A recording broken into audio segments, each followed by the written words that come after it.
Buong karangalang inihahandog ng DZRH para sa bagong milenyo ang isa pang magandang dula mula sa panulat at direksyon ni Salvador M. Royales. May pangako ang bukas.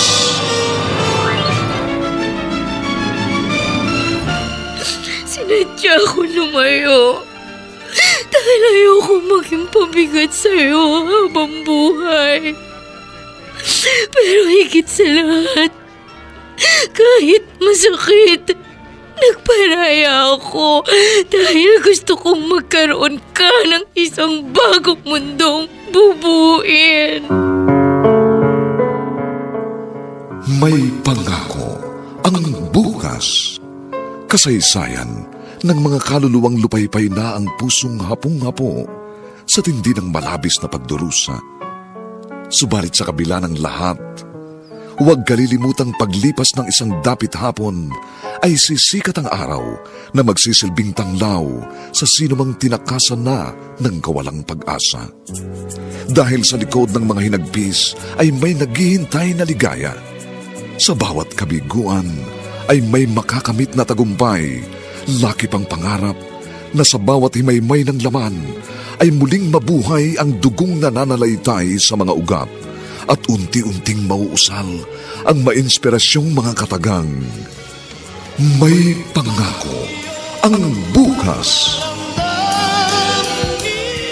May pangako ang bukas. Isa na namang natatanging dulang pangradyo na inyong aabangan at kalulugdan, mag-iiwan ng mga magagandang halimbawa at aral. May pangako ang bukas.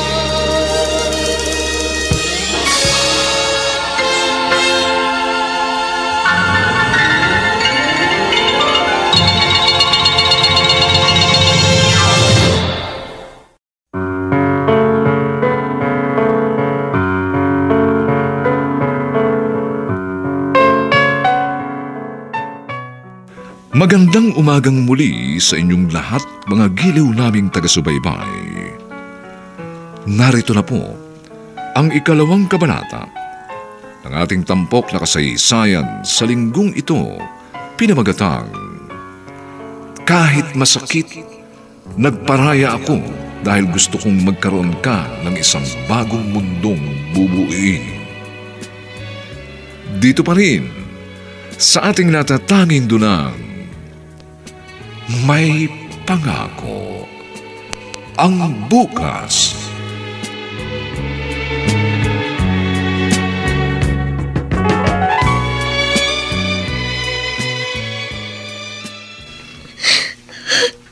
Kung umiiyak ka dahil sa nangyari sa atin ngayong gabi, patawarin mo ako, Christine. Nagawa kong lahat ng ito dahil mahal na mahal kita. Kahit paulit-ulit, ibibigay ko sa iyo ang sarili ko. Dahil sa ganitong paraan ko lang patutunayan kung kaano rin kita kamahal, Arman. Pangako, Christine. Habang buhay kitang mamahalin. Sana nga matumbasan ko ang pagmamahal mo. Gusto kong malaman mo na handa akong isakripisyo kahit na ang sarili kong kaligayahan para lang maramdaman mo ang katapatan ng damdamin ko. Ganun kakalaga sa akin. Tana, masyado kang nagiging emosyonal. Basta tandaan mo, pagkatapos ng gabing ito, hindi na ako mawawala sa tabi mo hanggang sa araw ng ating kasal. Pwede bang mahalin mo ako ng paulit-ulit ngayong gabi, Arman? Christine? Yakupin mo ako ng paulit-ulit. Halikan mo ako ng paulit-ulit.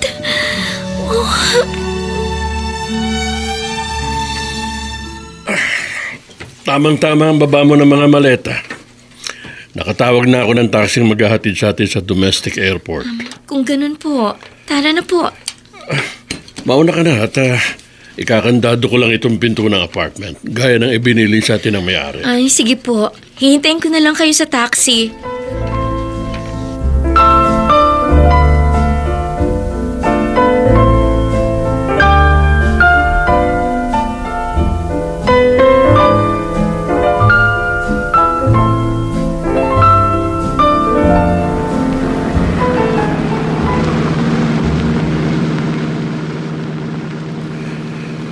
Christine, habang bumabiyahe ang taxing ito papuntang airport, pwede ka pang magbago ng pasya. Itay buo na po ang desisyon kong umalis. Bukas na ang araw ng inyong kasal. Kaya mas kailangan ko na pong lumayo. Hanggat hindi pa kami nakakasal, hanggat hindi pa natatali si Arman sa isang obligasyon, magpapahirap lamang sa kanya habang buhay. Pero mahal na mahal ka ni Arman. Huwag mo muna sanang pangunahan ang sitwasyon. Kung alam niyo lang kung gaano kasakit sa akin ang gagawin kong ito, Itay. Pero ito lang po ang tanging solusyon upang harapin ko ang katotohanan. Ayoko na rin pang hinayangan ng mga posibilidad na dapat kong talikuran. Kahit pa ang lahat ng iyon ang magiging dahilan ng kamatayan ng pag-ibig namin ni Arman.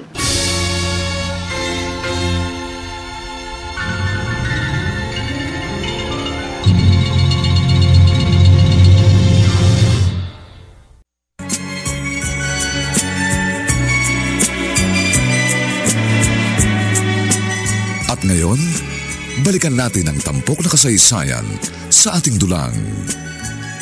May pangako ang bukas.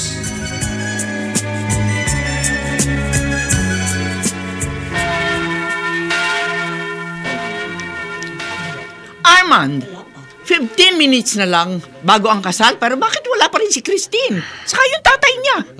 Relax ka lang. Baka na-traffic lang yung bridal card. Darating din sila. Bakit kasi hindi mo sila tawagan?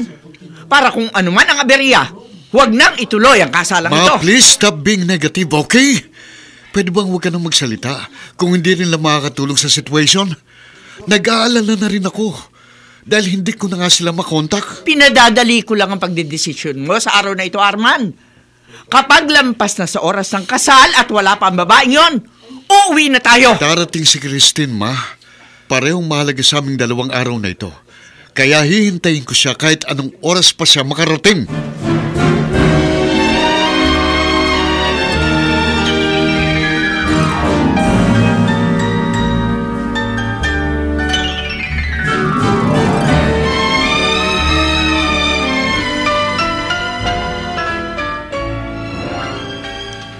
Ayan! Ngayon ko lang nabasa ang text ng driver ng bridal car na inupahan mo. 2 hours bago ang oras ng kasal. Sinundo raw niya sa tinitirang apartment sina Christine at yung tatay, pero nakakandado raw ang pinto ng apartment. Naghihintay raw siya ng matagal doon. Pero ni Anino na magaba, hindi niya nakita.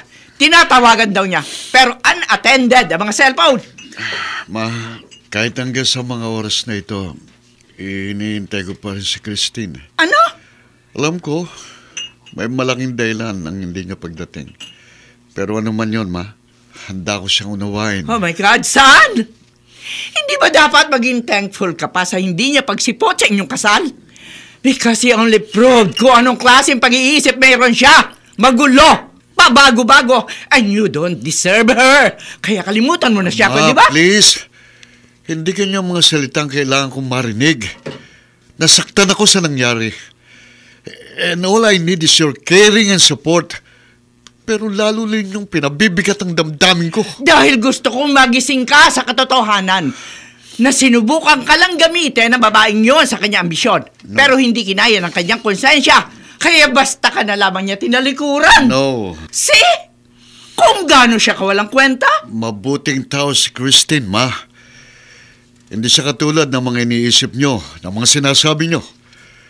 At hindi ko siya pwedeng husgahan hanggat hindi ko nalalaman ang tunay na dahilan ng hindi niya pagsipot sa aming kasal.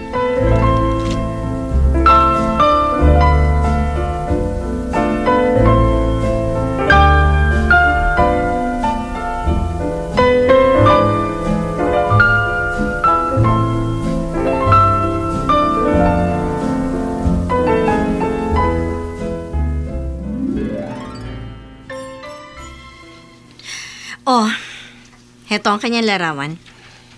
Oh, siya pala si Arman.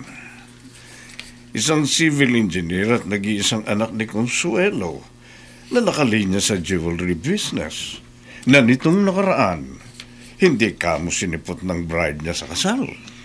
Oo, siya nga. Pero, pakiusap ko lang. Pwede ba, ibalato mo na lang siya sa akin? Bernadette, binabalaan kita, ha? Hindi kasali ang emosyon sa trabaho natin. Kundi, timbog tayo. Gusto ko siya. At mas makukuha natin ang pakay natin sa kanilang mag-ina kung mahuhulog siya sa akin. Alam mo, iniisip ko kung dapat nga kitang pagkatiwalaan tungkol sa nadarama mo sa lalaking yan. Trust me. Tutupad ako sa usapan. Ibibigay ko ang parte mo sa transaksyong ito. Dapat lang.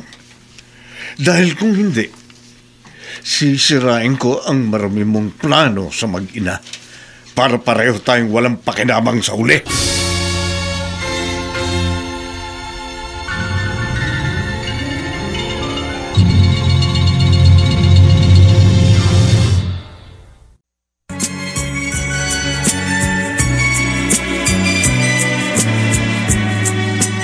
At ngayon, balikan natin ang tampok na kasaysayan sa ating dulang. May pangako ang bukas.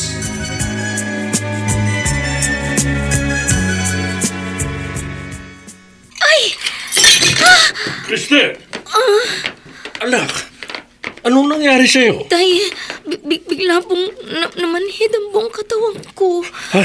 Ano ng kamay ko? Kaya nabitiwan ko po yung pinggang hinugasan ko. Alik. Maupo ka rito. Huwag ka na muna magpilit na gumawa ng mga gawaing bahay. Akong bahala sa lahat. Tay, nahihiya na po ako sa inyo. Masyado na ninyo ako nagiging pasanin. Anak, wala kang dapat alalahanin. Hanggat kailangan mong tulong ko, nandito lang ako sa tabi mo. Hindi kita pababayaan. Dahil yan ang ipinangako ko sa yumao mong ina bago siya namatay. Pero hindi po ganitong buhay ang pinangarap ko para sa inyo. Anak. Ang gusto ko po sana, mabigyan kayo ng kaginhawahan. Pero paano ko pa magagawa yun? Eto ako, hindi na makalakad mag-isa. Hindi na makakilos mag-isa. Kung noon ayaw mo magpatingin sa doktor, sa pagkakataong ito, ako na masusunod. May pampublikong ospital sa bayan. Ipasusuri kita doon para mabigyang linaw natin ang lahat ng nangyayari sa iyo. Huwag na po. Kaya ko pa rin po yung mga kirot at sakit. Huwag na po ninyo akong alalahan. Anak, bakit? Ha? Umiikot ang paningin ko. Nagdidilim ang paligid. Hindi ko na po kaya. Kristen! Anak! Hi, Arman. Oh, hi, Bernadette. Nandito ka rin pala. O, sinusundan mo akong talaga? Of course not. Hangout place kayo ito. Lagi ako dito. Nakita lang kita, kaya nilapitan na kita. Well, pasensya na. Baka nga nagkakamali lang ako ng impresyon sa'yo. Uy, wala nang laman ng mga bote mo. More wine? Sure, kahit ilan. Kaya kong ubusin. Gusto kong makatakas sa realidad kahit sandali lang. Gusto kong makalimot. Hanggang ngayon pala, hindi ka pa rin makamove on sa runaway bride mo? 3 months, napakaikling panahon nun para agad akong makalimot. Gusto mo? Samahan kitang uminom?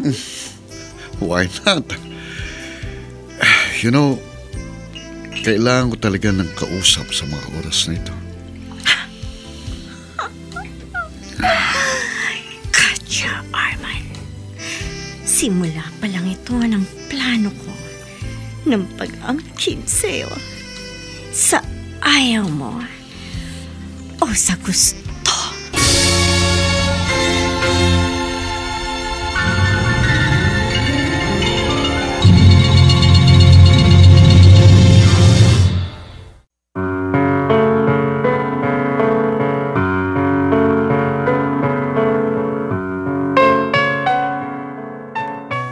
Hanggang saan kakayanin ni Christine ng paglayo kay Arman? At si Bernadette, ano ang binabalak sa binata?